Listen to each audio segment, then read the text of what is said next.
January 24, 1944, Anzio, Italy, 11:47 a.m. The Mediterranean sun hung low over the Tyrrhenian coastline, casting long shadows across the beachhead where Allied forces had landed mere hours before. Above the chaos of invasion, the air trembled with the drone of aircraft engines, a sound that had become the anthem of modern warfare. German Messerschmitt Bf-109s descended through broken cloud cover, their pilots confident, experienced, veterans of campaigns across Poland, France, and the Eastern Front. They had owned European skies for years. They expected another routine interception, another tally mark painted on their fuselages. What they encountered instead would shake the foundations of Nazi racial ideology and rewrite the narrative of aerial combat superiority. The pilots diving to meet them wore the patch of the 99th Fighter Squadron. Their P-40 Warhawks bore the distinctive markings that would soon become legendary, though on this particular morning those markings were still being earned in blood and precision. These American pilots were black men, trained at a segregated airfield in Alabama, dismissed by their own military establishment as an experiment likely to fail and completely unimagined by German intelligence assessments.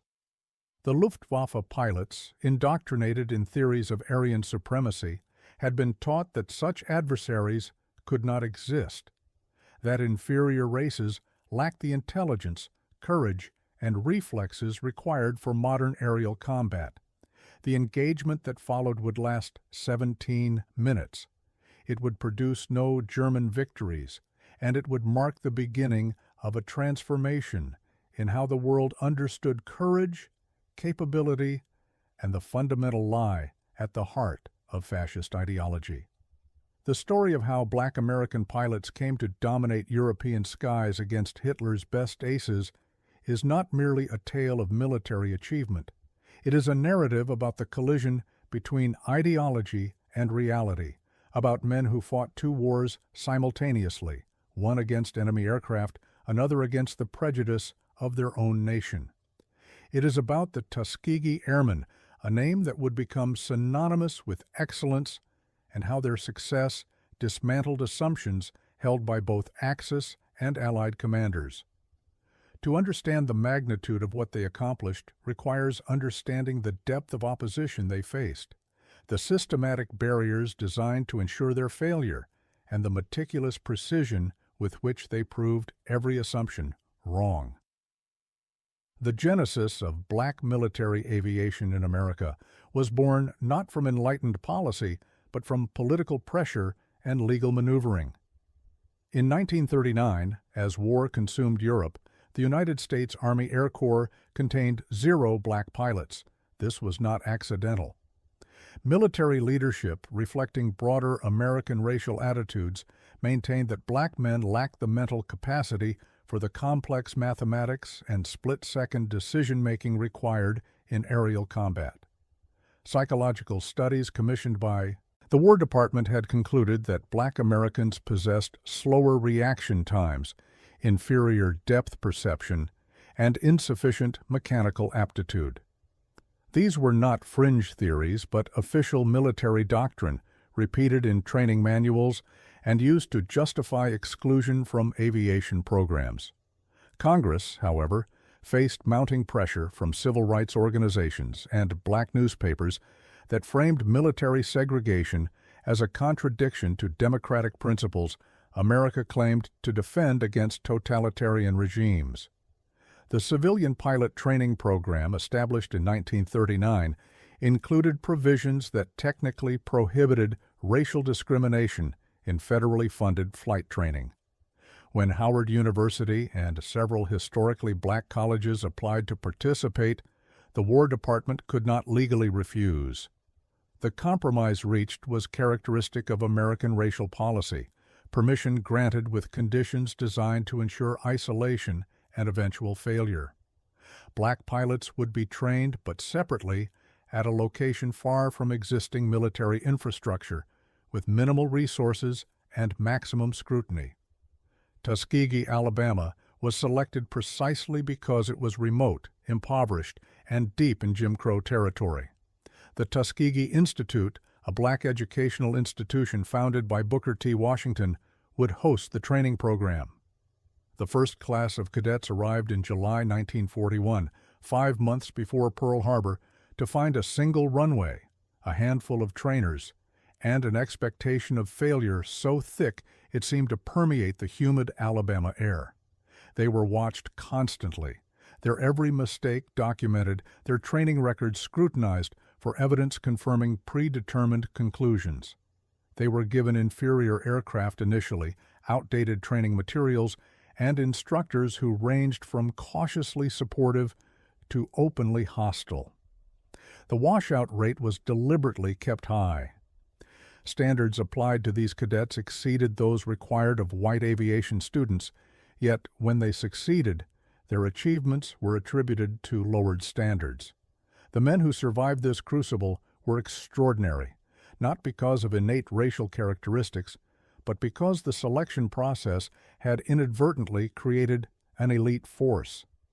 Many held college degrees uncommon for any pilot candidate in that era.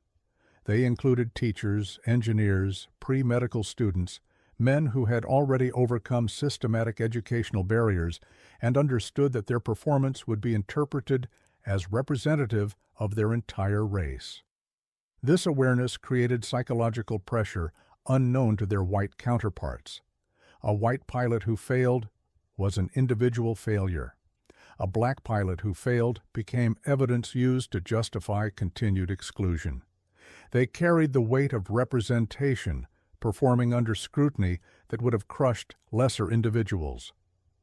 Captain Benjamin O. Davis, Jr., son of the Army's first black general, emerged as squadron commander.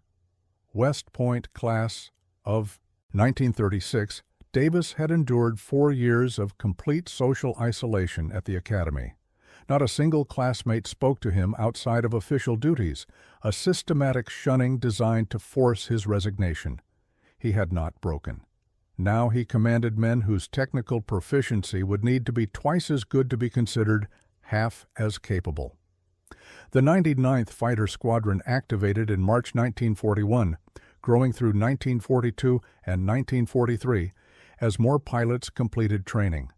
Their deployment overseas was delayed repeatedly, ostensibly for additional preparation, actually because theater commanders did not want them and lobbied Washington to keep the experiment confined to stateside training bases. When the 99th finally shipped to North Africa in April 1943, they arrived into a theater where the Luftwaffe still commanded respect and fear. German pilots in 1943 were not the depleted, undertrained force they would become by 1945. These were veterans of the Battle of Britain, the Eastern Front, and the Mediterranean campaigns. Men like Hans-Joachim Marseille, who had claimed 158 victories before his death in 1942, had established the Luftwaffe's reputation for superiority. German pilots flew excellent aircraft, Bf-109s and Fw-190s, that matched or exceeded Allied fighters in various performance characteristics, and they employed tactics refined through years of combat. They were confident, skilled, and ideologically convinced of their supremacy. Nazi racial theory, fundamental to the regime's identity, taught that military prowess directly correlated with racial purity. The Aryan warrior represented the apex of human evolution, physically and mentally superior to all others. Black people occupied the bottom of this hierarchy, classified as subhuman, lacking the intelligence and courage required for complex military operations. Goebbels' propaganda ministry produced films and pamphlets depicting black soldiers as cowardly, incompetent, suitable only for labor battalions under white supervision. German military intelligence reports dismissed the possibility of black pilots as American propaganda, assuming any aircraft flown by black men would be piloted incompetently and pose no serious threat. When Luftwaffe squadrons received briefings about Allied air power in Italy, no mention was made of black American units because their existence seemed irrelevant to operational planning. The 99th Fighter Squadron's first combat missions involved routine patrols and ground attack runs, supporting Allied advances through Sicily and into mainland Italy. They were assigned secondary objectives, kept away from major aerial engagements, their presence barely acknowledged in after-action reports. Theater commanders assessed their performance as adequate but unremarkable, ignoring that they operated under restrictions not applied to white squadrons. Requests for advanced aircraft were denied. They flew P-40 Warhawks, a capable but aging design being phased out in favor of P-47 Thunderbolts and P-51 Mustangs. They were given the most dangerous low-altitude missions, ground attack and dive bombing runs where anti-aircraft fire posed maximum threat, while white squadrons received glory missions involving high-altitude bomber escort and fighter sweeps. Yet even in these constrained roles, patterns emerged.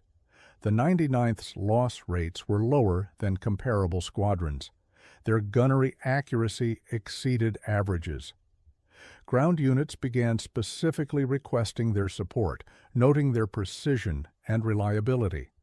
These facts filtered slowly through command structures predisposed to ignore them. Then came Anzio. The Allied landings at Anzio on January 22, 1944, aimed to outflank German defensive lines and accelerate the advance on Rome. The beachhead was vulnerable, supplies funneling through a narrow corridor while German forces occupied surrounding high ground. Luftwaffe command recognized an opportunity, concentrating fighter and bomber groups to isolate and destroy the invasion force. For 3 days, aerial combat over Anzio reached intensities not seen in the Mediterranean theater for months. Into this maelstrom flew the 99th Fighter Squadron. On January 27, 1944, Captain Charles B. Hall led a flight of 4 P-40s on patrol above the beachhead when they encountered 12 FW-190s and Bf-109s attacking Allied positions. The German pilots, spotting the outdated P-40s, pressed their attack confidently, certain of numerical and technological superiority. Hall's flight climbed to meet them, executing a high-side attack that caught the Germans mid-formation. Within minutes, Hall's guns hammered a FW-190, sending it spinning into the Mediterranean. Lieutenant Clarence Jameson damaged 2 more, forcing them to break off. The remaining German aircraft scattered, abandoning their attack run. Not a single P-40 was damaged. The engagement lasted 11 minutes. The tactical victory was significant but not unprecedented. Allied pilots had been shooting down German fighters throughout the Italian campaign. What made this different was who had achieved it. When the combat reports reached headquarters, initial reaction was disbelief. Confirmation required multiple witness statements, gun camera footage review, and examination of wreckage. The 99th Fighter Squadron had not merely engaged successfully, they had dominated the engagement, exhibiting discipline and tactics superior to the veteran German pilots. Throughout the following weeks, the pattern repeated. On January 28, the 99th engaged a formation of dive bombers escorted by fighters, destroying 3 bombers and damaging 2 fighters without loss. February brought more engagements, more victories, more evidence accumulating in mission logs, and after-action reports. The squadron's kill ratio, aircraft destroyed versus aircraft lost, exceeded the theater average. Their bomber escort missions saw 0 losses among the bombers they protected, a record unmatched by other fighter groups. Ground commanders began requesting the 99th specifically, valuing their reliability and precision. The experimental unit, expected to fail, was becoming one of the most effective squadrons in theater. Luftwaffe intelligence struggled to explain these results. Initial reports attributed American victories to numerical superiority or mechanical failures in German aircraft. When these explanations proved inadequate, interrogators questioned captured German pilots who had engaged the red-tailed fighters, the 332nd Fighter Group, which included the 99th, would later adopt distinctive red tail markings that became their trademark. The German pilots described adversaries who flew with exceptional discipline, maintained tight formations, communicated effectively, and demonstrated tactical sophistication. They described pilots who did not panic under fire, who executed coordinated maneuvers, who displayed the characteristics of elite aviators. They did not initially realize these pilots were black. When informed, their reactions ranged from disbelief to cognitive dissonance. One Luftwaffe pilot, Oberleutnant Franz Stiegler, recorded his thoughts after an engagement with the 332nd in late 1944.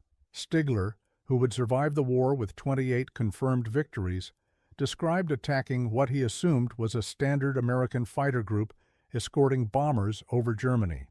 His squadron of 6 aircraft engaged 8 P-51 Mustangs, expecting a brief fight before breaking through to the bombers. Instead, the American fighters responded with coordinated precision, each pilot supporting his wingman, executing defensive scissors maneuvers that prevented the Germans from establishing firing positions. Stiegler broke off after 2 of his pilots were shot down and a third damaged. Only later, through intelligence reports, did he learn his opponents were from the 332nd, commanded by black officers. His diary entry reflected genuine confusion. How could men characterized as racially inferior fly with such skill? This confusion represented more than individual surprise. It struck at the philosophical foundation of Nazi ideology. If black pilots could outfly German aces, if men classified as subhuman could master complex machinery and tactics, then the entire structure of racial hierarchy collapsed. Every successful engagement by the Tuskegee Airmen constituted ideological defeat as much as military loss. German propaganda could not acknowledge this, of course. No German newspaper reported being defeated by black Americans. Official casualty reports omitted this detail. But in squadron ready rooms and pilot debriefings, the truth circulated. The Americans had fielded pilots who were devastatingly effective, and racial background proved irrelevant to combat performance. The symbolic power of this reversal cannot be overstated. Nazi Germany had constructed an entire worldview around racial determinism, the belief that genetics predestined certain peoples to rule and others to serve. Military success was framed as inevitable consequence of racial quality. German victories in 1939 and 1940 were attributed not to training, equipment, or tactics, but to inherent Aryan superiority. When Germany began losing, propaganda blamed sabotage, betrayal, numerical overwhelming, anything except the possibility that they had been matched and beaten by equals or superiors. The success of black American pilots represented an undeniable refutation visible in wreckage scattered across European skies. For the pilots themselves, these victories carried complex meaning. They were defending a nation that treated them as second-class citizens, risking their lives for a country where they could not vote in many states, could not eat in most restaurants, faced systematic discrimination in employment, housing, and education. The irony was not lost on them, yet they flew with distinction because they understood the stakes transcended personal grievance.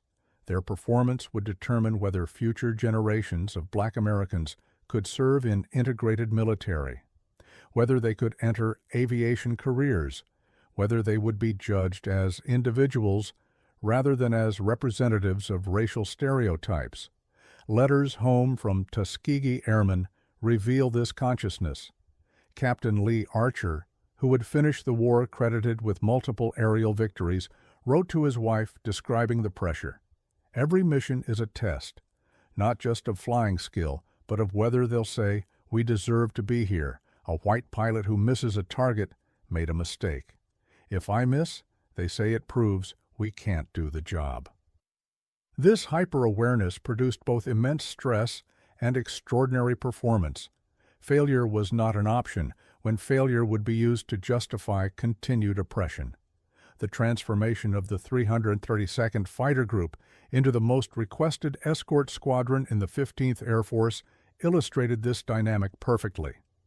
By mid-1944, the 332nd had expanded to include the 100th, 301st, and 302nd Fighter Squadrons alongside the original 99th, forming a full fighter group commanded by Colonel Benjamin Davis. They received P-51 Mustangs, the premier American fighter, and were assigned to bomber escort duty, protecting the massive B-17 and B-24 formations that flew deep into German territory to destroy industrial targets. Bomber escort was the most critical and difficult fighter mission, requiring pilots to suppress their aggressive instincts, stay with vulnerable bombers rather than chasing enemy fighters, and maintain discipline even when outnumbered. The 332nd excelled at this role beyond all expectations. Bomber crews began specifically requesting the red-tailed fighters as escorts. The group's reputation grew through the bomber community. If you had red tails above you, you came home. This was not mere superstition, but statistical reality. The 332nd Fighter Group compiled a record of never losing a bomber to enemy fighters while under their escort, an achievement unmatched by any other fighter group in the theater. Other groups lost bombers despite their best efforts because bomber escort was extraordinarily difficult. Luftwaffe tactics evolved specifically to counter it, using diversionary attacks to draw escorts away before main forces struck bombers. The 332nd refused these baits, maintaining formation discipline, prioritizing bomber protection over individual kill counts. This discipline reflected both training and motivation. These pilots understood that bomber losses while under their protection would be used as evidence against black aviators universally. They could not afford even average performance. They needed to be perfect. And day after day, month after month, they achieved near perfection. From June 1944 through April 1945, the 332nd flew over 200 bomber escort missions. They destroyed 112 enemy aircraft in the air, damaged dozens more, obliterated 150 aircraft on the ground during airfield strafing runs, destroyed or damaged nearly 1,000 vehicles, locomotives, and rail cars. They sank a destroyer with machine gun fire during a daring low-altitude attack. They earned 96 Distinguished Flying Crosses, 14 Bronze Stars, 744 Air Medals, and a Presidential Unit Citation. 3 pilots were awarded the Legion of Merit, America's 4th highest military decoration. Among German pilots, a grudging respect emerged, at least among those capable of separating individual experience from ideological indoctrination. Interrogation reports from captured Luftwaffe pilots consistently noted the competence of the red-tailed fighters. One report from March 1945 quoted a captured pilot. "They fly in tight formation, support each other constantly, and do not break discipline to chase individual targets. They are well-trained and very effective." When asked if he knew the racial composition of the unit, the pilot responded with surprise. He had assumed they were standard American pilots, finding out only during interrogation that they were black.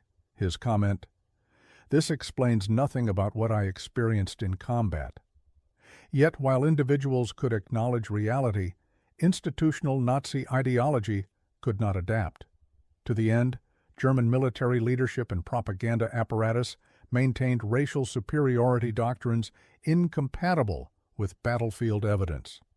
This rigidity represented a fundamental weakness of fascist systems. Their dependence on ideological purity prevented learning from contradictory information.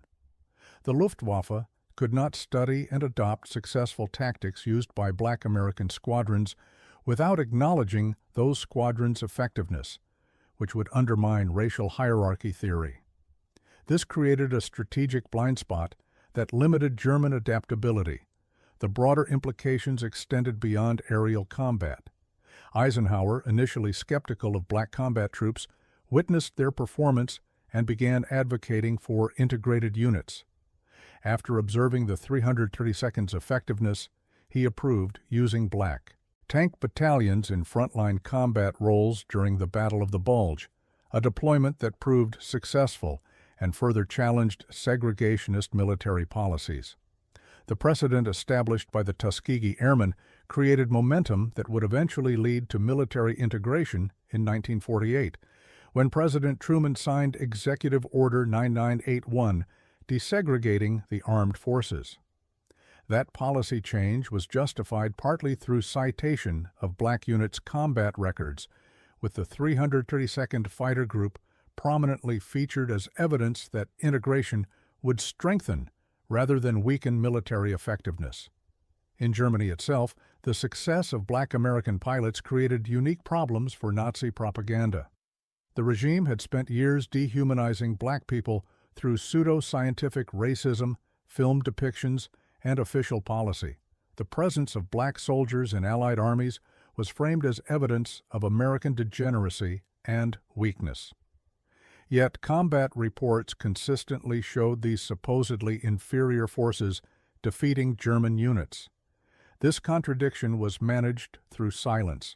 German media simply did not report engagements with black American forces, and official casualty lists did not specify the racial background of enemy pilots responsible for German losses. The truth was suppressed to maintain ideological coherence, but soldiers and pilots knew. Rumors circulated. The cognitive dissonance between official ideology and combat reality contributed to declining morale in German forces by late war. Among captured German soldiers interviewed by American intelligence officers, a frequent theme emerged: surprise at the competence and professionalism of black American troops. Indoctrinated to expect subhuman opponents, they encountered disciplined soldiers, skilled pilots, effective officers.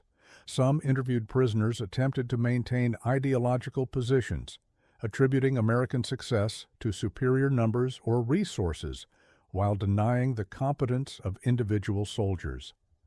Others expressed genuine confusion, their personal observations contradicting years of propaganda.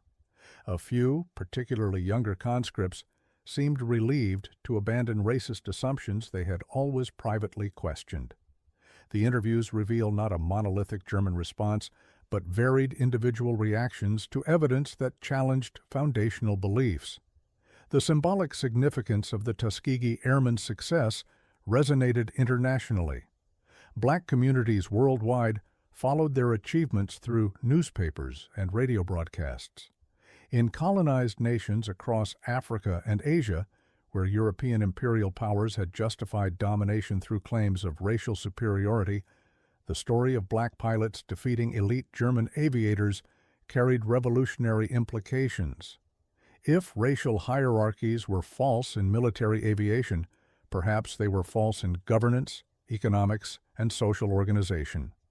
The Tuskegee Airmen became symbols of possibility, proof that supposed racial limitations were imposed rather than inherent. Their success undermined not just Nazi ideology, but all systems built on assumptions of permanent racial hierarchy. Within the United States, reaction divided along predictable lines. Black newspapers like the Pittsburgh Courier, Chicago Defender, and Baltimore Afro-American covered every mission, every medal, every victory with detailed pride. These publications understood that combat success translated into civil rights leverage. White mainstream media initially ignored or minimized the story, uncomfortable with implications for domestic segregation. As the war progressed and the 332nd's record became undeniable, coverage increased, but often with careful framing that emphasized individual heroism while avoiding broader questions about racial policy. The military establishment, despite mounting evidence, maintained segregation until forced by presidential order years later. The psychological toll on the pilots themselves remains less documented but deeply significant. They operated under pressure beyond normal combat stress. They faced danger from enemy fighters and anti-aircraft fire like all pilots, but also carried the burden of representation, the knowledge that their failures would be generalized while their successes would be treated as exceptions. Many developed coping mechanisms: dark humor, fierce unit pride, determination that bordered on obsession. The washout rate for Tuskegee trainees was significantly lower than for other pilot programs, not because standards were reduced, but because candidates who made it through initial selection were extraordinarily motivated and capable. Those who pinned on wings and deployed overseas were survivors of a selection process intensified by racism. Post-traumatic stress in these pilots went largely untreated. The military mental health system of the 1940s was primitive by modern standards, and black soldiers had even less access to support services than white personnel. Many Tuskegee Airmen returned home to face Jim Crow laws, employment discrimination, and social marginalization despite their military records. The transition from respected combat pilot to second-class citizen created profound dissonance. Some channeled this into civil rights activism, their military credentials providing platform and credibility. Others retreated into private life, their wartime service becoming a private memory rather than public identity. All carried the weight of what they had proven and the frustration that proof seemed insufficient to change systemic inequality. The red-tailed P-51 Mustang became the physical symbol of their achievement, the aircraft marking that announced their presence over European skies. Initially adopted for practical identification purposes, helping gunners distinguish friendly from enemy aircraft, the red tails transformed into psychological warfare. German pilots learned to recognize them, learned that engaging these particular Mustangs meant facing pilots who would not make careless mistakes. Bomber crews scanned skies for that distinctive marking, knowing it meant professional protection. The red tail represented more than unit identity. It embodied excellence, earned through double burden, fighting enemy while proving worth to skeptical allies. The mechanics and ground crews who maintained these aircraft deserve recognition equal to the pilots. These men, also black, working under the same segregated conditions, achieved maintenance and readiness rates superior to many units. Their work was invisible to public recognition, but essential to mission success. Every aircraft that returned safely, every takeoff that occurred on schedule, reflected their skill. They worked longer hours, with fewer resources, under greater scrutiny than their white counterparts in other units. They understood that mechanical failures would be attributed not to normal wear or resource limitations, but to supposed incompetence based on race. So they were meticulous, obsessive, determined that no mission would fail due to maintenance issues. The intelligence officers, operations planners, supply personnel, every support role in the 302nd Fighter Group operated under similar pressure and achieved similar excellence. The group functioned as a complete military organization, not just pilots, but an integrated system where every role was performed by men determined to prove their capability. This collective excellence, sustained over years of combat operations, represented organizational achievement as impressive as any individual aerial victory. By war's end, the Tuskegee Airmen had accumulated a combat record that spoke unambiguously. Over 15,000 combat sorties flown, over 1,500 combat missions completed, 112 enemy aircraft destroyed in air-to-air combat, 150 destroyed on the ground, 1 destroyer sunk, hundreds of vehicles, locomotives, and infrastructure targets destroyed, 15,000 sorties without losing a single bomber to enemy fighters under their escort, a protection record unmatched in the European theater. 3 distinguished unit citations earned by the group collectively, plus hundreds of individual decorations for valor and achievement. These statistics represented more than military effectiveness. Each number was a refutation of racist ideology, a data point in an argument made with machine guns and courage. The Luftwaffe had expected black pilots to be incompetent, easy targets, evidence of American degeneracy. Instead, they encountered adversaries who outflew them, outfought them, and demonstrated that supposed racial hierarchies were fantasies maintained through force rather than facts. Every German pilot shot down by a Tuskegee Airman was an ideological casualty as much as a military loss, evidence that the foundations of Nazi belief were false. Hitler himself never publicly acknowledged the existence or success of Black American pilots. To do so would have been ideologically impossible. The regime he built depended absolutely on racial hierarchy theory.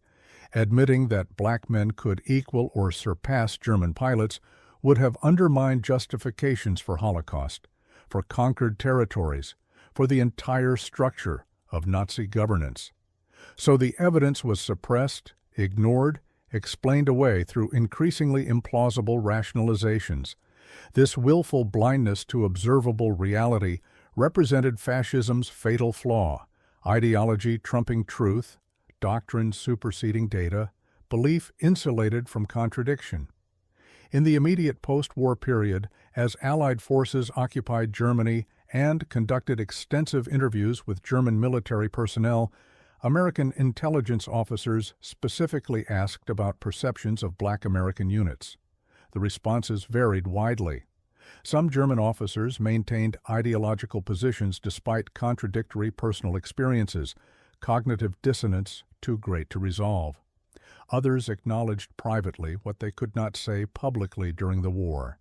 That race had proven irrelevant to military capability.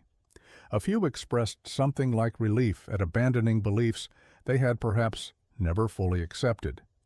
The interviews suggest that combat experience had created doubt among German forces, that the propaganda image of racially inferior opponents had cracked when confronted with reality, though institutional ideology prevented acknowledging this openly. The liberation of concentration camps added another dimension to this narrative.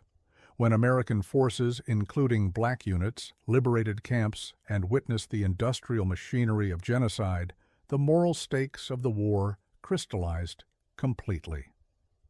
The Tuskegee Airmen had fought against a regime that would have classified them as subhuman, marked for eventual elimination. Their success was not merely military but existential, proof of humanity against an ideology that denied it. The pilots who flew bomber escorts protecting raids on German industry were enabling attacks on the economic infrastructure that sustained death camps. Their role in defeating Nazism was thus both tactical and profound, contributing to the destruction of a system that represented the ultimate expression of racial hierarchy. For African Americans watching this unfold, the Tuskegee Airmen's achievements created a template for challenging domestic oppression. If black pilots could defeat elite German forces, then claims that black Americans were unsuited for voting, education, employment, or social equality became untenable. Civil rights leaders explicitly drew these connections, pointing to military service as evidence demanding full citizenship. The Double V campaign, victory abroad over fascism, victory at home over racism, framed World War II as opportunity for transformative change. The Tuskegee Airmen embodied this dual struggle, fighting two enemies simultaneously and achieving victory against both. The post-war civil rights movement drew heavily on imagery and language from military service. Veterans organizations became organizing centers. Legal challenges to segregation frequently cited military service in arguments. The Montgomery bus boycott, the Little Rock Nine, lunch counter sit-ins, all drew participants and leadership from veterans who had fought for democracy abroad and now demanded it at home. The Tuskegee Airmen's example provided both inspiration and legitimacy, their record a shield against claims that black Americans were unready for equality. Yet the transformation came slowly, resisted fiercely by those invested in maintaining racial hierarchy. The same Southern senators who praised American military victory defended segregation at home. The cognitive dissonance was striking, celebrating the defeat of Nazi racism while enforcing Jim Crow laws based on nearly identical assumptions of racial inferiority. This contradiction became increasingly untenable as black veterans refused to accept second-class citizenship after risking their lives for national defense. The pressure built through the late 1940s and 1950s, erupting in the civil rights movement of the 1960s, a moral reckoning partly enabled by the service and sacrifice of men like the Tuskegee Airmen. The broader lesson transcended American racial politics. The Tuskegee Airmen demonstrated that human capability exists independent of social categories, that performance results from training, motivation, and opportunity rather than genetic heritage. This seems obvious now, but in 1944 it contradicted mainstream scientific and social opinion across much of the world. The success of black pilots against elite German aviators was an empirical experiment with conclusive results. Race did not determine ability. The implications reached beyond aviation, beyond military service, to challenge every system built on assumptions of inherent group differences. Nazi Germany's defeat was overdetermined. They faced superior resources, multiple fronts, strategic miscalculations, and internal contradictions. But among those contradictions, the failure of racial ideology was significant. A regime built on claims of Aryan supremacy that could not acknowledge when non-Aryan forces defeated them, that suppressed combat reports contradicting racial theory, that maintained ideological purity at the expense of strategic adaptation, was a regime weakened by its own beliefs. The Tuskegee Airmen did not win the war alone, but their presence and performance exposed the hollowness of enemy ideology even before military collapse made it obvious. As the war ended and pilots returned home, they carried with them knowledge of what they had accomplished. They had flown the most dangerous missions in the deadliest theater of the deadliest war in human history. They had proven themselves against the best enemy had fielded. They had protected thousands of American lives, destroyed enemy capacity to wage war, contributed materially to victory. They had done this while simultaneously fighting skepticism, discrimination, and systematic attempts to ensure their failure. They had not merely succeeded, they had excelled, establishing performance standards other units struggled to match. The red-tailed Mustangs faded from skies as war ended, scrapped or mothballed, but their symbolic power only grew. In the decades since, the Tuskegee Airmen have been recognized with honors delayed but eventually granted, congressional gold medals, induction into aviation halls of fame, presidential recognition, integration into standard historical narratives of World War II. But the recognition, however deserved, cannot quite capture the magnitude of what they accomplished against what they faced. They did not merely prove they could fly, they proved that human potential transcends categories, that excellence emerges from opportunity and determination rather than biology, that the ideologies built on racial hierarchy are not just morally wrong but factually false. The Luftwaffe pilots who survived the war carried their own complicated legacy. They had been elite aviators serving an evil cause, skilled professionals complicit in genocide through their participation in Nazi military. Some spent post-war years in denial, unable to reconcile their personal honor with the regime they served. Others acknowledged the moral catastrophe they had enabled. Nearly all, when asked about memorable combat experiences, included engagements with American fighters, including those distinctive red-tailed Mustangs that seemed to appear whenever bombers needed protection. They had expected easy victories over racially inferior opponents. They had discovered, through painful experience, that their expectations were based on lies. Hitler never expected black pilots to outfly his best Luftwaffe aces because his entire worldview made such an outcome conceptually impossible. Nazi ideology required that Aryans be supreme, that other races be inferior, that combat outcomes confirm racial hierarchy. When outcomes contradicted ideology, Nazi leadership chose ideology, suppressing information, manufacturing excuses, maintaining belief despite evidence. This rigidity contributed to their defeat, a regime so committed to false premises that it could not adapt to reality. The Tuskegee Airmen expected nothing. They knew only that they faced two wars, one against enemy aircraft, one against prejudice, and that failure in either would be used to justify continued oppression. So they trained with obsessive precision, flew with calculated discipline, and achieved record after record until their excellence became undeniable. They did not ask for the burden of representation, but they carried it with a grace and effectiveness that stands as one of the most remarkable achievements in military history.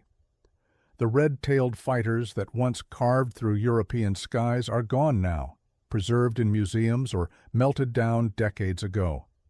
But what they represented persists, evidence that human capability cannot be constrained by ideology, that excellence emerges from opportunity regardless of social category, that the lies told to justify hierarchy crumble when confronted with determined individuals given the chance to prove their worth. Every German fighter shot down by a Tuskegee Airman was not just a tactical victory, but a philosophical refutation, a moment when reality overwhelmed propaganda, when lived experience defeated indoctrination.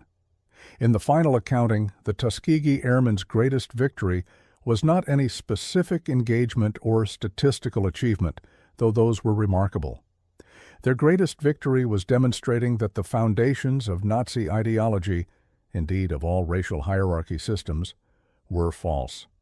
They proved it in the most unambiguous way possible, by competing directly against those who believed in superiority and defeating them consistently, methodically, undeniably.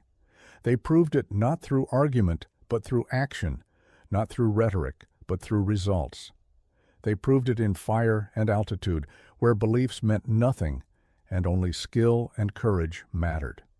Hitler built an empire on the assumption that race determined destiny, that some peoples were born to rule and others to serve.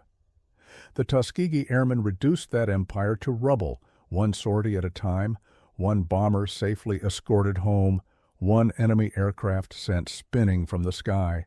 They fought for a nation that denied them equality, defended democracy while experiencing oppression, and through their service created the moral and practical foundation for demanding the rights they deserved. The transformation they enabled continues echoing through decades since, a reminder that courage and competence cannot be constrained by prejudice, that human potential, when given opportunity, exceeds any ideology's attempt to limit it. The red tails flew because men refused to accept others' definitions of their limitations. They flew because capability is learned, not inherited. They flew because excellence is earned, not bestowed by birth. They flew because democracy, however imperfectly realized, contained within it the possibility of becoming real. And they flew so skillfully, so bravely, so effectively, that even enemies who believed them incapable learned through bitter experience that belief was no defense against skill, that ideology offered no protection against courage, that all their assumptions about superiority were as fragile as aluminum skin against .50 caliber rounds fired by men who had every reason to fail but refused to do so. In the end, Hitler's best Luftwaffe aces learned what the Tuskegee Airmen had known from the beginning, that the content of character and the hours of training matter infinitely more than the color of skin, that excellence exists in every community when opportunity allows it to emerge, and that any ideology requiring the suppression of human potential to maintain itself is already defeated. It only awaits the courageous to prove it so. The red-tailed fighters proved it, mission after mission, victory after victory, until the proof was written in victories across European skies and carved permanently into the historical record, undeniable and eternal.